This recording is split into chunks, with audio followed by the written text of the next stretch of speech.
ನೋಡಿಬಿಟ್ರೆ ಜನ ಏನು ಒಂದು ನೋಡ್ಬಿಟ್ರೆ ಸಮಾಜ ಎಲ್ಲಿ ಹೋಗ್ತಿದ್ವಿ ಅನ್ನಿಸ್ತದೆ. ನಾನೀಗ ಹೋಗೋದಕ್ಕೆ ತೀರ್ಮಾನ ಮಾಡಿದ್ದೀನಿ. ಇವತ್ತು ರಾಜ್ಯ ಸರ್ಕಾರಕ್ಕೆ ಪ್ರೋಗ್ರಾಮ್ ನಮ್ಮದು TP ನಾಳೆದೆಲ್ಲ ಇಶ್ಯೂ ಆಗಿದೆ.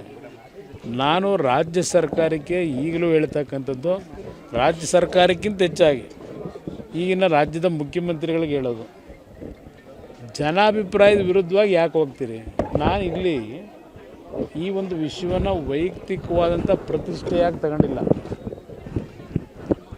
2007 ನಾನೀಗಾಗಲೇ ಮೊನ್ನೆನೂ ಪ್ರೆಸ್ನಲ್ಲಿ ಹೇಳಿದ್ದೀನಿ, ಜುಲೈ 30, 31 ಏನೇನು ಮಾತನಾಡಿದ್ರು ಕಾಂಗ್ರೆಸ್ ನಾಯಕರು, ಇದೇ ಶಿವಕುಮಾರ್ ಅವರ ಸಮೇತವೇ ಅಸೆಂಬ್ಲಿಯ ದಾಖಲೆಗಳಲ್ಲಿ ರೆಕಾರ್ಡ್ ಆಗಿದೆ ಕಲಾಪದಲ್ಲಿ. ಅದಕ್ಕೆ ಉತ್ತರ ನಾನೇನು ಕೊಟ್ಟಿದ್ದೇನೆ ಅದು ಸಹ ದಾಖಲಾತಿ ಇದೆ. ಅವತ್ತು ಇವರೆಲ್ಲರೂ ವಿರೋಧ ಮಾಡೋದ ಹಿನ್ನೆಲೆಯಲ್ಲಿ ನಾನು ಟೌನ್ಶಿಪ್ ಬಗ್ಗೆ ನಿರಾಸಕ್ತನಾದೆ, ಅಲ್ಲಿಗೆ ನಿಂತೋಯ್ತದೆ. ಈಗ ಇವರು 25ನೇ ಇಸ್ವಿಯಿಂದ ಇದಕ್ಕೊಂದು ಹೊಸ ರೂಪ ಕೊಡ್ತೀನಿ ಅಂತ ಹೊರಟವ್ರೆ. ಅಲ್ಲಿ 100ಕ್ಕೆ 80 ಭಾಗ ರೈತರು ವಿರೋಧ ಇದೆ. ರೈತರು ವಿರೋಧ ಇದ್ದಾಗ ಯಾತಕ್ಕೆ ಕೆಲಸ ಮಾಡ್ತೀರಿ? ಇದು ನಾನು ಕೇಳ್ತಕ್ಕಂಥದ್ದು. ಇಲ್ಲಿ ಇಷ್ಟೊಂದು ತರಾವತುರಿಲಿ ಅದೆಂಥದ್ದು ಈಗ 40 ಕೋಟಿ ಕೊಟ್ಟಿದ್ದೀವಿ ಅಂತಾರೆ. ಎಷ್ಟು ಜನಕ್ಕೆ? ಅಲ್ಲಲ್ಲ 18 ಕೋಟಿ 40 ಜನಕ್ಕೆ ಕೊಟ್ಟಿದ್ದೀವಿ ಅಂತ. ಆ ಒಂದು ಭಾಗ ನೋಟಿಫಿಕೇಷನ್ ಏನು ಮಾಡವ್ರೆ, ಅಲ್ಲಿ ಈಗ ಅರ್ಜಿ ಕರೆದಿರ್ತಕ್ಕಂಥದ್ದು, ನೋಟಿಸ್ ಕೊಟ್ಟಿರ್ತಕ್ಕಂಥದ್ದು ಸುಮಾರು 700 ಜನದ ಮೇಲಿದ್ದಾರೆ. 700 ಜನಕ್ಕೆ ಇವು ಇಷ್ಟೆಲ್ಲ ಹಿಂಸೆ ಕೊಟ್ಕೊಂಡು, ಕಾಂಗ್ರೆಸ್ ಪುಡಾರಿಗಳನ್ನೆಲ್ಲ ಬಿಟ್ಕೊಂಡು ಕನ್ವಿನ್ಸ್ ಮಾಡಿ ಯಾರನ್ನೋ ಕರ್ಕೊಂಬಂದು ದುಡ್ಡು ಕೊಡೋಕೆ ಹಂಚಕ್ಕೆ ಕೊಟ್ಟವರಲ್ಲ. ಆದರೂ ಸಹ ಜನ ಬಂದಿಲ್ಲ ಅಂದರೆ ಇಷ್ಟು ದಿವಸ ಆದ್ರೂ ಅಲ್ಲಿ ಅಭಿಪ್ರಾಯ ಏನಿದೆ ಅನ್ನೋದನ್ನ ಅರ್ಥ ಮಾಡ್ಕೋಬೇಕು ಬಿಡು. ಯಾವುದೇ ಸರ್ಕಾರ ಜನವಿರೋಧಿ ನೀತಿ ಮಾಡಿದ್ರೆ, ಅದರಲ್ಲೂ ವಿಶೇಷವಾಗಿ ರೈತರ ಬಗ್ಗೆ ಗೌರವ ಕೊಡದೇ ಇದ್ದರೆ ಆ ಸರ್ಕಾರಗಳು ಧೂಳಿಪಟ ಆಗ್ತದೆ ಅನ್ನೋದನ್ನು ಹಲವಾರು ನಿದರ್ಶನ ಕೊಡಬಲ್ಲ. ಯಾತಕ್ಕೆ ಹುಚ್ಚು?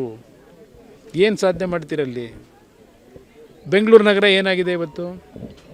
ಬೆಂಗಳೂರು ನಗರ ಇವತ್ತಿನ ಪರಿಸ್ಥಿತಿ ಯಾರ್ಯಾರ ಕಾಲದಲ್ಲಿ ಯಾತಕ್ಕೆ ಈ ಥರ ಆಯಿತು ಅನ್ನೋದು ಒಂದು ದಿವಸ ಯೋಚನೆ ಮಾಡಿದ್ರ? ಮಾತೆತ್ತರ ಅದು ಏನೋ ಅರ್ಧೆ ಅಂತಾರೆ ನನಗೆ. ಇವರೆಲ್ಲ ಅರ್ದಿದ್ದೇನು ಹಿಂದೆ ಇವರ ಹಲವಾರು ತಪ್ಪು ನಿರ್ಧಾರಗಳು, ಸ್ವೇಚ್ಛಾಚಾರವಾಗಿ ಟೌನ್ ಪ್ಲ್ಯಾನಿಂಗ್ ಇಲ್ಲದೆ, ಯಾವುದೇ ಮಾಸ್ಟರ್ ಪ್ಲ್ಯಾನ್ಗಳು ಇಟ್ಕೊಳ್ಳದೆ ಸ್ವೇಚ್ಛಾಚಾರವಾಗಿ ನಡೆಸೋದಾರಲ್ಲ ಒಂದು 5 ವರ್ಷದ ಸರ್ಕಾರದಲ್ಲಿ, ಆಗ ಅದರ ಫಲ ಇವತ್ತು ಬೆಂಗಳೂರು ನಗರದ ನಾಗರಿಕರು ಅನುಭವಿಸ್ತಾ ಇದ್ದಾರೆ. ಅಲ್ಲೊಂದು ಗುಂಡಿ ಮುಚ್ಚೋ ಯೋಗ್ಯತೆ ಇಲ್ಲ, ಟಾರ್ ಹಾಕೋ ಯೋಗ್ಯತೆ ಇಲ್ಲ. ಇಲ್ಲಿ ಹೊಸ್ದಾಗಿ ಮತ್ತಿನ್ನೊಂದು ಟೌನ್ಶಿಪ್ ಮಾಡಿ ಇಲ್ಲೇನು ಮಾಡ್ತೀರಿ? ಅದಕ್ಕೊಂದು 20,000 ಕೋಟಿ ಸಾಲ ತಗೊಂಬಂದಿದ್ದೀರಿ. ಈಗ ಏನು ಸಾಧನೆ ಮಾಡಬೇಕು?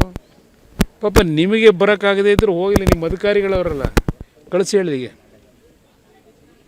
ವಾಸ್ತವಾಂಶ ತಿಳ್ಕೊಂಡು ರೈತರ ಭಾವನೆ ಏನಿದೆ ಆ ಭಾವನೆಗೆ ತಲೆಬಾಗಿ. ಇಲ್ಲಿ ನಾನು ವೈಯಕ್ತಿಕವಾಗಿನ ಪ್ರತಿಷ್ಠೆ ಇಟ್ಕೊಂಡು ಇವ್ರ ವಿರುದ್ಧ ಹೋರಾಟ ಮಾಡಬೇಕು ಅಂತ ಅಲ್ಲ, ಬೇಕಾದಷ್ಟು ವಿಷಯಗಳಿಗೆ ಹೋರಾಟ ಮಾಡೋದಕ್ಕೆ. ಇಲ್ಲಿ ರೈತರ ಒಂದು ಧ್ವನಿ ಆಗಬೇಕಾದಂಥದ್ದೇನಿದೆ ನಮ್ಮ ಕರ್ತವ್ಯ. ರೈತರ ಪರವಾಗಿ ಧ್ವನಿಯಾಗಿ ಹೇಳಿದ್ದೀವಿ ಅಷ್ಟೇ. ಸಿದ್ದರಾಮಯ್ಯನವರು ಹೇಳ್ತಾರೆ ಸರ್, ಚರ್ಚೆ ಮಾಡೋಕ್ಕಾಗತ್ತಾ? ಎಲ್ಲಿ ಮಾಡ್ತಾರಂತೆ? ಇವರು ಮಾಡಿದ್ದು ಎಲ್ಲಿ ಮಾಡ್ತಾ ಇದ್ರು? ಇವರು ಸಿದ್ದರಾಮಯ್ಯ ಮುಖ್ಯಮಂತ್ರಿ ಆಗಿದ್ದಾಗ ಎಲ್ಲಿ ನಿಂತ್ಕೊಂಡು ಮಾತಾಡ್ತಾ ಇದ್ರು? ಎತ್ತಿಂದ್ರ ಅವರು ಅಪ್ಪಯ್ಯ ನಾನು 6 ಕೊಟ್ಟಿರೋದು 8 ಅಲ್ಲ ಅಂತೇನೋ ಒಂದಿದ್ದು ಫೋನಲ್ಲಿ ಮಾತಾಡ್ತಿರಲ್ಲ, ಎಲ್ಲಿಂದ ಮಾತಾಡಿದ್ರು ಅವ್ರ ಅಪ್ಪನಿಗೆ? ಇವ್ರ ಹತ್ರ ಕಲಿಬೇಕಾ ನಾನು ಯಾವ ರೀತಿ ನಡ್ಕೋಬೇಕು ಅಂತ ಹೇಳಿ? ಜನಗಳ ಮುಂದೆ ಬನ್ನಿ ಅಂತ ಕರೆದ್ರೆ ಜನಗಳು ಅವರು ಬೀದಿಲಿ ಬಿದ್ದಿರೋ ಜನಗಳು, ರೈತರು. ನಾನು ರೈತರ ಸಮ್ಮುಖದಲ್ಲಿ ನಡೀಲಿ ಅಂತ ಹೇಳಿರೋದು. ಏನು ರೈತರಿಗೆ ಗೌರವ ಕೊಡಬೇಕು ಅನ್ನೋದಿಲ್ವಾ?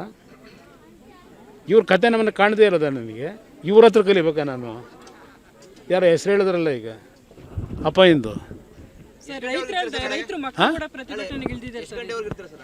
ನಾನು ಮಧ್ಯಾಹ್ನದವರೆಗೂ ಅಲ್ಲೇ ಇರ್ತೀನಿ ಬ್ರದರ್. 2:30, 3 ಗಂಟೆ ಬೆಳಗ್ಗೆ 10 ಗಂಟೆಗೆ ಹೋಗಿ 3 ಗಂಟೆವರೆಗೂ ಕಾಯ್ತೀನಿ. ಇಲ್ಲ 4 ಗಂಟೆವರೆಗೂ ರೈತರು ಏನಾದರೂ ಕಾಫಿ ಟೀ ಕೊಟ್ಟರೆ ಕಾಫಿ ಟೀನು ಕುಡಿದ್ಬಿಟ್ಟು ಬರ್ತೀನಿ. ಯಾವುದು? ನಾನು ಬರೆದಿರೋ ಪತ್ರಕ್ಕೆ ಇಲ್ಲಿವರೆಗೆ ಕಮ್ಯುನಿಕೇಷನ್ ಏನೂ ಆಗಿಲ್ಲ. ನಾನು 2 ಪತ್ರ ಬರೆದಾಯಿತು, ಕಮ್ಯುನಿಕೇಷನ್ ಇಲ್ಲ. ಅದಕ್ಕೆ ನಾನು ನೀವು ಕೇಳಿದ್ದಕ್ಕೆ ಕೇಳ್ತಾ ಇದ್ದೀನಿ, ನಿಮ್ಮ ಅಧಿಕಾರಿಗಳು ಯಾರು ಅದೇನೋ ನೋಟಿಫಿಕೇಷನ್ ಮಾಡ್ಕೊಂಡು ಹೊರಟರಲ್ಲ ಅವ್ರನ್ನಾದರೂ ಕಳಿಸಿ ತಿಳ್ಕೊಳ್ಳಿ ವಿಷಯನ, ಅದಾದರೂ ಹೇಳ್ತೀನಿ. Thank you.